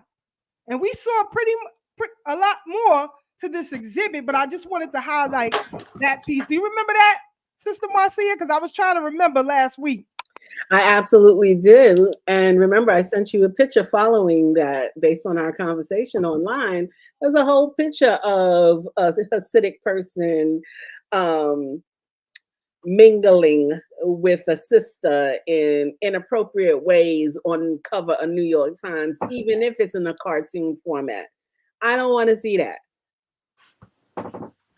You're right, sis. You're right. I'm gonna try to find that too, because I want people to see that. I know I got it in here somewhere, but I got to show people that too, because you see this Hasidic man kissing this black woman on the cover of Time magazine. You know, it's a graphic piece, not sexual, if you will, but cartoon. When I say graphic, it's a cartoon of this Hasidic man kissing this black woman. But I just wanted to remember to show that this week because we couldn't do it last week. Now, as we move on, we're coming in to this presidential election cycle again, and people are getting hot and bothered and, you know, spewing their spews about it, and don't even know how government operates, right? And I wanted to give a one-on-one crash course of what the branches of the federal government are and how they operate. So here you have in the center the executive offices, right? You have the vice president, you have the Council of Economic Advisors, the Council of Environmental Quality, National Drug Control Policy, National Security Council, Office of Management and Budget, Science and Technology Policy. And we should stay focused on that office right now, especially for institutions like Zayak's Institute and Dr. Mayat's STEM program in Baltimore. African on the rise too, right? I was about to say African on the rise, their education in STEM. So if you wanted to seek federal dollars or wonder where those federal dollars are going and not being funneled to you, that's the office you need to appeal to. And I can ask the average Joe on the street today, do you know the executive branches of the office and you know who they are and what their titles are? You're a voter, but you can't tell me. You can't tell me. So don't tell me we give our power away by voting. We give our power away through ignorance. Hey, Sister Keisha, I got a question real quick. Yes, Would that be considered what they call the cabinet? The immediate cabinet. Okay, Yes. okay, thank you. The immediate appointments in the executive office, right? Thank so you. even each federal department has subcommittees within those departments that handles certain things. For example, here you have the Department of Treasury. Their responsibility, for those who don't know, is just not printing money. Engraving and printing is one of them. Financial Crimes Enforcement Network is one of them. The IRS is another, and the U.S. Mint. That's the role of the Department of Treasury. So if you have an issue as far as finances is concerned, this is who you should address, right? Each one has their own websites. They'll tell you what each office is, what numbers you should call. So if I put out a clarion call because I want our tax dollars to be used for reparations, and I say I need everybody to write the office, not the internal affairs. If I tell you which office to write, you should know because I'm giving you this information right now. The Department of Commerce, what do they handle? The Census Bureau, right? Minority business development agencies. So if Black businesses aren't getting the funding that they need or access to funds that they need or programs that they may need, this is the office you should appeal to. National Oceanic and Atmospheric Administration, right? If there are problems, like there is a community here in Brooklyn that is like in the Stone Age because they don't have running water the way that the rest of the city is. It's not that far from me. Wow. I'll send you a video of this neighborhood. It's right behind Starbury City. I will send you a video, Brother Black, of this neighborhood so you can see how they live. And people have lived in Brooklyn all their lives and didn't know that this neighborhood exists. You'll miss it because most people will drive right past it. If it rains, if there's a heavy rain, it takes them months to get the water out. And that's right here in Brooklyn. This right here in Brooklyn. They don't have the proper sewage systems that the rest of us have. Oh, nah. When snow comes, there are no trucks to go in. Wow. I'm gonna send y'all a video later because I want y'all to know I know what I'm talking about here. I thought stuff like that only happened in the Bronx. Here he goes. No, it's here. It's in every state in America, believe it or not, and in every borough in New York City. So, the Department of Defense, what are their responsibilities? Their responsibilities: the President's Joint Chiefs of Staff, National Security. They cover all the branches of the military. This is the office you should appeal to if you have issues there. Department of Labor, what do they handle? Label statistics. Mine, Safety and Health Administration. Who oversees the intelligence agencies? You don't get to that, brother. Hold on. Occupational Safety and Health Administration, Workers' Compensation Programs. The Department of Interior. Now, all of these indigenous folks, the Bureau of Indian Affairs, this is the office you should appeal to. If this is something that you're passionate about, these are the places you should, deal with. In East New York, certain parts of East New York are considered conservatory neighborhoods, right? Because we have wildlife back here. So if I got an issue with it, this is the office I should appeal to. Fish and Wildlife, national parks, right? If you have a national park where you live at and there's a problem, that's the office you need to reach out to. Now, Department of Homeland Security, Citizenship and Immigration. You got a migrant problem? Everybody should be calling, writing, emailing this goddamn department right here. These folks, the Coast Guards, Custom and Border Protection. This is the office you need to appeal to. Immigration, Customs and Enforcement, Secret Service. They bothering you? This is where you need to appeal to. You got to know what government is and how it operates. Because, say, for example, if we were all given freedom right now in our own place to build within this, let's say these 50 states, if they gave us 10 states, right? How do we form our own government? How does it operate? Can it operate? Right? So I'm just giving you a background of the federal offices that we pay taxes to, and a lot of us vote and don't even know these offices exist or what they do. The Department of Housing and Urban Development, that's community planning and development, fair housing and equal opportunity, right? You got people who are running into folks' homes and taking possession of their homes. This is who you should appeal to. You pay them. Let them do their damn job. You got problems with your mortgage? This is the office you need to appeal to. Right? So, problems in nature, this is where you need to appeal to. You pay them.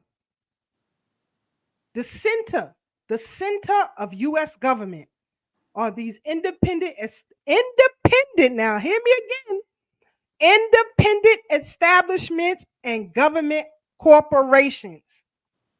I want y'all to hear that. Independent establishments and government corporations. That embodies the CIA, Brother Black, Consumer Financial Protection Bureau, the Corporation of National and Community Service, AmeriCorps, Environmental Protection Agency, Fannie Mae Mortgage Association, Federal Communications Commission. We got problems in these internet streets, all of us Black streamers. This is the office we all have to appeal to. The FCC, Federal Communications Commission, is in violation and breach of its charter because of the way that we are treated. Federal Deposit Insurance Corporation, Federal Election Commission, Federal Reserve Systems, Federal Trade Commission, Freddie Mac Corp, Institute of Museums and Library Services, National Aeronautics and Space Administration, National Archives and Records, You want to know your family's lineage in this country? It's in their possession. When I say go to the archives, go to the Library of Congress, it's in their possession. National Endowment for the Arts, National Endowment for Humanities, National Labor Relations Board, National Railroad Passenger Corp. Y'all right, Amtrak? If there's some racism or stuff going on at Amtrak, they have an administration within government. The Peace Corps, Securities and Exchange Commission, all of these dirty hedge fund folks. You know, you save your whole lifetime in your 401k or 413 or whatever it is, and your funds is gone. Who do you appeal to? Selective Service System, Small Business Administration, Social Security Administration, Tennessee Valley Authority, U.S. Agency for International Development, the U.S. Postal Service. So I don't want y'all to be ignorant about how government works and offices within government. Department of Agriculture, you want to have more farming and more land? This is the office you need to appeal to. Rural Development, Forest Services, Food Safety and Inspection Services, all of these hybrid meats and things that they're selling in these stores. The people, the voting public, need to appeal to these offices. You should be flooding their offices with complaints on a daily basis. Department of Health and Human Services, that's the Center of Disease Control and Prevention, Centers for Medicare and Medicaid Services, Food and Drug Administration, National Institutes of Health. So I just want y'all to have a brief knowledge of government and how it works. You can't vote and you don't know what you're voting for. These are appointed offices, family. Department of Justice, alcohol, tobacco, firearm, explosives. Black people want more Second Amendment accessibility and rights. We should be flooding this office. Instead of looking like we don't know what to do. How can we fix this?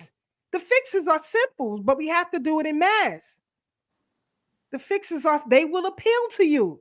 That's what they're there for. But we don't put no pressure on them. I told you, Black people don't have no lobbyist groups on their behalf in the city of Washington. Who's our lobbyist? And if we do have them, we don't make them work because the Black Caucus is supposed to work for us. The Black Caucus, right? I totally agree with us.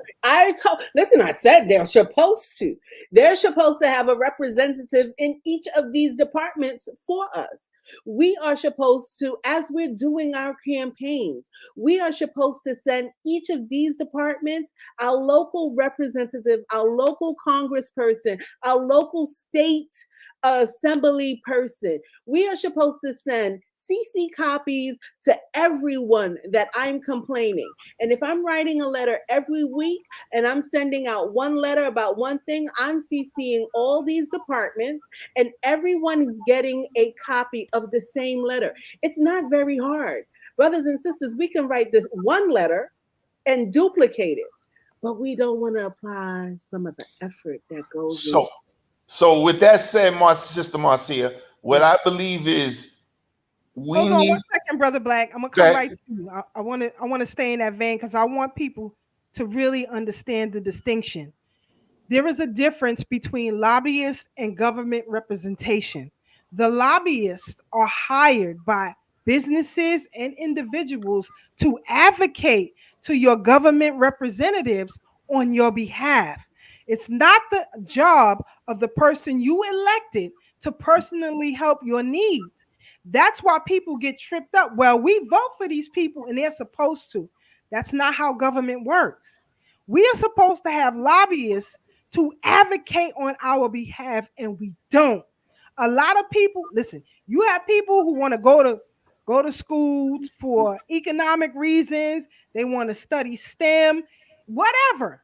But if you don't have protections, you're wasting your time. We have to have political representation, and we have to have lobbyists to make them do that. Lobbyists cost money. If I was to go to Washington and advocate on our behalf, I have to travel to Washington every day. I have to stay out there. I have to meet with all of your local representatives. I have to put pressure on that. All of that takes a lot of time and money. That's why you have businesses specifically for lobbying. There's a former boxer, Latino brother, out of Texas. I can't remember what his name is right now, but he quit boxing to become a lobbyist for the Latino community. Nobody tells our folks, go to school for political science. We need that. I keep saying we can build all we want, but if we don't have nothing to protect it, we're playing with ourselves. Even when I hear people saying, well, reparations, we need land. How many times have land been taken from us? Mm-hmm. You don't have a mechanism to protect it. We're playing with ourselves. But I'm going to get off my soapbox. Go ahead, Brother Black. Sister Keisha, this time you beat me to the punch because I was pretty much going to say something similar to what you said. So I'll pass the mic to Brother Tag. I like what Brother P said right here. He said, Automatics always said we are always knocking on the wrong door, talking to the wrong people, and asking the wrong damn questions. All of us in media, we are being attacked. I appeal to everyone. We have to form a commission to deal with the FCC. They are in violation. For example, when Like It Is was no more on Channel 7 ABC News here in New York, they replaced it with an entertainment program. Yep. That's in breach of their charter. Everybody, every group must have a news outlet. Like It Is was our news outlet here in New York. Now they got Tiempo and some other stuff that come on after that. They are in breach. And that's why the United African Movement formed the Friends of Like It Is. Because we were trying to make them adhere to that charter. But when you don't have other people with you in the same vein and you don't have a lobbyist, that's difficult to do. I'm going to get off my soapbox. No, sis, you're right. And I think that's one of our biggest problems. We don't have majority. We have a few saying this is what we need. And the rest of the people are just like, I want to know who Sexy Red is or Gorilla at 70 years old versus making sure our computers, our communities have values and core ethics and everything like that. This thing is eroding in our community. We can go back and forth about whether certain things exist, but certain things aren't here in our community. Yes, maybe in our homes, we have some level of structure, but the structure doesn't trickle up, right? If I have it in my house, it's not happening outside my house. If it's not happening outside my house, it's not happening 5 blocks away from me. And if it's not happening 5 blocks away from me, then it's over with. And that's the thing. We have to really understand how we reclaim or rock-claim our communities. And we're not rock-claiming it by saying we have certain things because we have them in our homes. Our homes are great. And that is the best starting point because it can vibrate into a larger system. But for right now, we have to learn how to work as a team, using those entities and making people that we elect, if we are truly electing people or voting down the block, voting straight down the line, they need to be advocates for us. They need to do their jobs because they're getting salaries of, $260,000 and up just for city assembly, state assembly. But they do, hold on 1 second, real quick. They do their job, but you have to understand the system is set up with circles inside of circles, and inside of that, they're insulated with access to maybe the top 5% earners in the Black community, like how Harlem was with Percy Sutton and during the days of, and a lot of people don't know, I didn't know till maybe 10, 15 years ago that Malcolm X lawyer used to be Percy Sutton before he passed away. And it was said that he was spying on, he was the definite Boule member at the end of the day. So you have to understand that dynamic inside of what we're speaking about as well. So I'm done with that. Go ahead. I truly understand. Yeah, he was definitely part of the Big Six in Harlem. Of course. I truly understand all of that. But if we're going to tackle and create an environment that we're going to exist in and our children are going to exist in, we are either going to tackle it or always say that there is something around them. We can create that same something around us if we're really about it. Or we're just here talking chit chat and having a nice day. And I don't think any one of us who is listening to this right now or anyone right here is just chit chatting. We're really about leaving legacy that's going to maintain for 1,000 years. And if this is not the case, then this is not the case. But we can't always say that, oh, this and oh, that. There is always going to be opposition, but we have to find our defense against the opposition. We must define it, we must claim it, and we must work on it. And if it takes us going behind closed doors and defining it and working on it and developing it, let's do it. Let's just do it. But stop, please. Let's stop giving, oh, they were Boule, they were this, they're the divine, they're the that. All of those people are creating the system that we are talking about right now, where our communities are failing us time after time. And there's no more time for that.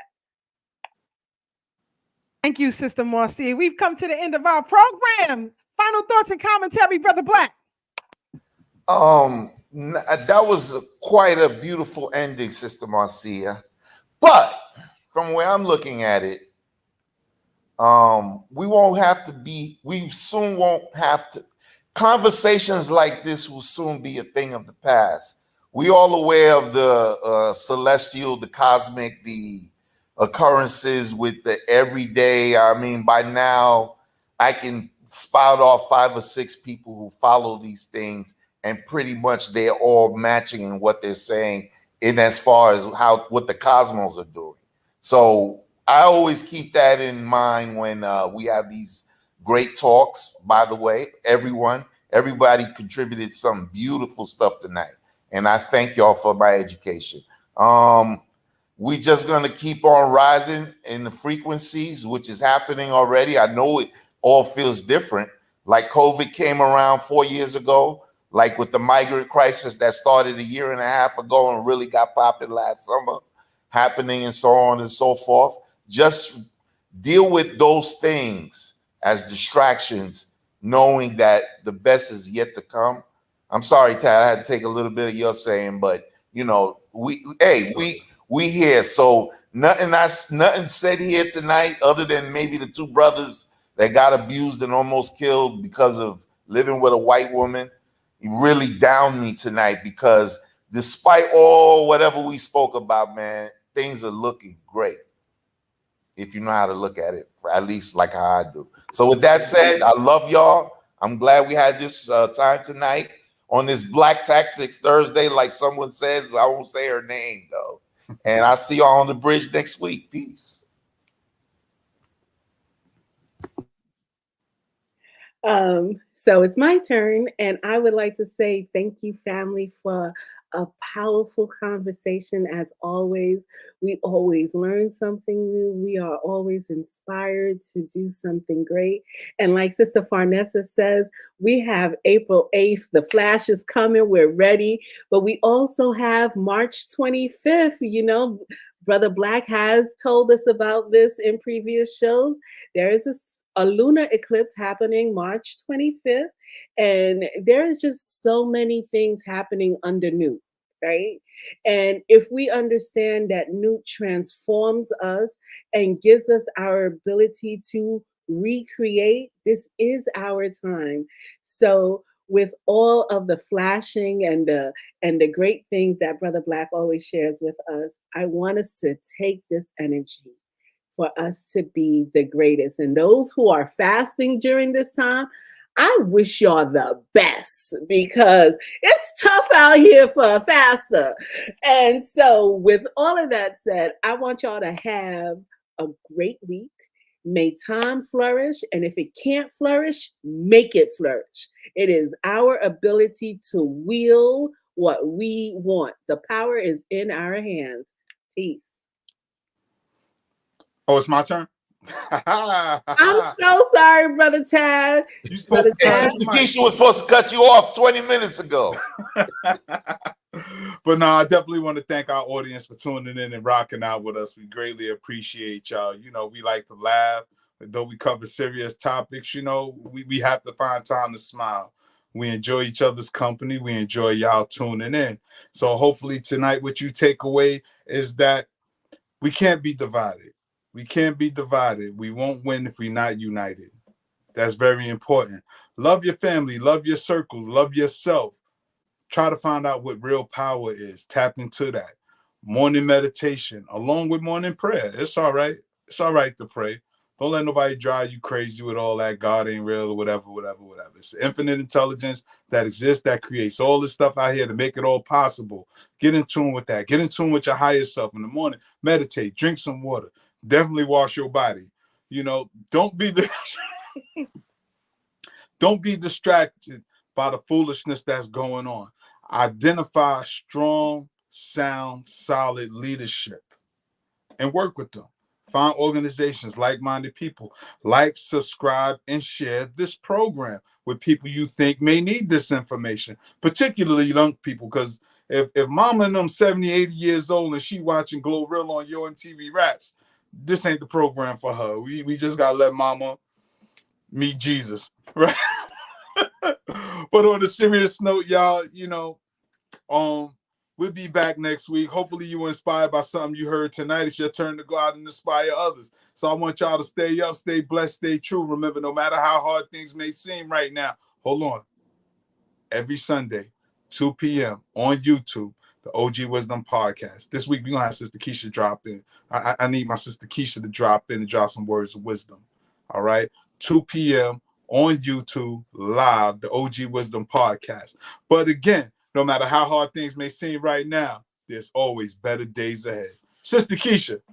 Yes, indeed. Thank you, Black family, for coming in and rocking with us this Thursday evening. I'm going to have a surprise for y'all next week. I got to make a phone call tomorrow. If all things go in divine order, we're going to have a good surprise next week.